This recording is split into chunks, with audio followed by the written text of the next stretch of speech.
পূজাটো ভালে লাগি আছে, কিন্তু বতৰটোৰ কাৰণে মানে অলপ বেয়া লাগি আছে আৰু এনেকৈ যদি পূজা থাকি যায়, বৰষুণীয়া বতৰ বেয়া হ'ব আমাৰ চবৰে। পূজা বুলি বছৰত এবাৰে আহে না, মানে পূজা ভালে চলি আছে, কাম বাৰু আমাৰ আগবাঢ়িহে আছে।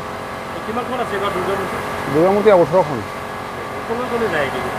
আমাৰ ইয়াৰ পৰা লংনিত যায়, হাওৰাঘাটত যায়, আমাৰ বকলীয়া আছে লোকেল, আকৌ এইফালে ৰজাপথাৰ আছে, ফুলনি আছে, ৰংপুৰ আছে, বৰবিল আছে। মানে আজিকালি কি হ'ল, বস্তুবিলাকৰ দাম বিশেষ কৰি লকডাউনৰ পিছৰ পৰা ইমান বেছি বাঢ়িছে, বেনিফিট মাৰ্জিন মানে আমাৰ নাই ক'ব গ'লে। মানে খালি কৰি বুলি খাব লাগে হয় বুলি আমি কৰি আছোঁ, আৰু মানে বস্তু পাতিৰ দাম এনেকুৱা বঢ়াই আছে, আৰু আমি মূৰ্তিৰ দাম আমি বঢ়াব নোৱাৰিম। বছৰত যদি 1000 2000 কৰি দিওঁ, মানুহ সেইটো মানে প্ৰেছাৰাইজ হৈ যায়, কাৰণ মানুহ তাতে একদম আৰ্থিক আজিকালি কাৰো ভাল নহয়। ৱেষ্ট বেংগলৰ আছে, কলিকতাৰ আছে, আমাৰ ইয়াৰ লোকেলো আছে, সিহঁতৰ চেলেৰি বেছিছ হয়, চেলেৰিও বহুত হয়, বহুত বেছি। মানে দি কৰি আমি যে কিবা এটা বচাম যে, সেইটো মানে একদম অসম্ভৱ।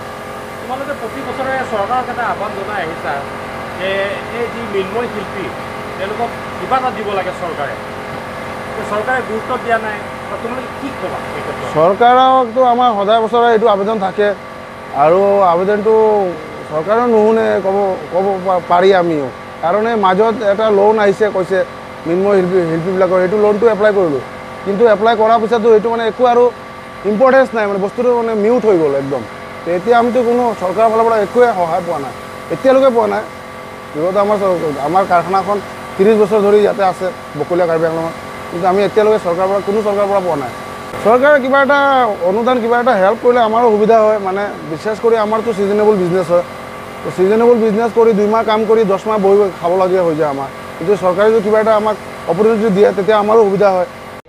যিহেতু আমাৰ কাম চলি আছে, দেখা পাইছে আপোনালোকে, আধাখিনি আমি কৰিব পাৰিছোঁ, আৰু কাম বহুত উন্নত হৈছে, আগতকৈ অলপ বাঢ়িছেও, আৰু মূল্যবৃদ্ধিটো বাৰু সেয়া বছৰে বছৰে বাঢ়িয়ে থাকে, তো সেয়াকে আৰু নতুনকৈ একো ক'বলগীয়া নাই মোৰ।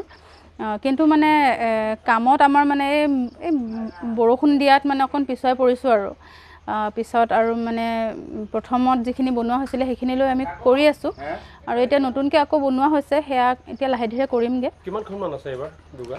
এইবাৰ আমাৰ ডাঙৰ আছে 16 জনা, আৰু 2 জনা সৰু চাইজৰ আছে, 18 জন আছে। মূল্যবৃদ্ধিটো আমি যদি আমাৰ য'ৰ পৰা অনা হয় তাৰ পৰা আনিলেতো বহুত বেছিয়ে হয়, মানে বাহিৰৰ পৰা আনিব পৰা চিটুৱেশ্যনটো হোৱা নাই এতিয়ালৈকে। যদি কলকাতাৰ পৰা আনিব পাৰোঁ, তেনেহ'লে অকণমান মূল্যবৃদ্ধিটো অকণ ৰেহাই পোৱা যায়।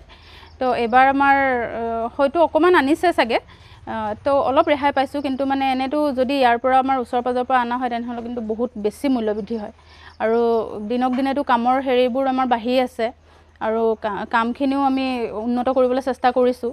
উন্নত কৰিবলৈ হ'লেও আমাৰ বস্তুখিনিও বহুত উন্নত পৰ্যায়ৰ দিব লাগে, তো সেয়া মানে মূল্যবৃদ্ধি মানে প্ৰচুৰ হৈছে। মানে সমগ্ৰ অসমবাসী ৰাইজক, আমাৰ বকলীয়াবাসী ৰাইজক, কাৰ্বি আংলংবাসী ৰাইজক, চবকে মোৰ তৰফৰ পৰা আন্তৰিক শুভেচ্ছা থাকিল, দুৰ্গা পূজালৈ শাৰদীয় শুভেচ্ছা থাকিল, আৰু চবকে মোৰ নমস্কাৰ জনাইছোঁ, আৰু চবে যাতে খুব ভালকৈ সুস্থভাৱে পূজাখন চাব পাৰে, গোটেই দেশখনত যাতে ভালকৈ আমাৰ মা দুৰ্গাৰ পূজাটো সম্পন্ন হয়, সেয়া মোৰ শুভেচ্ছা থাকিল চবৰে।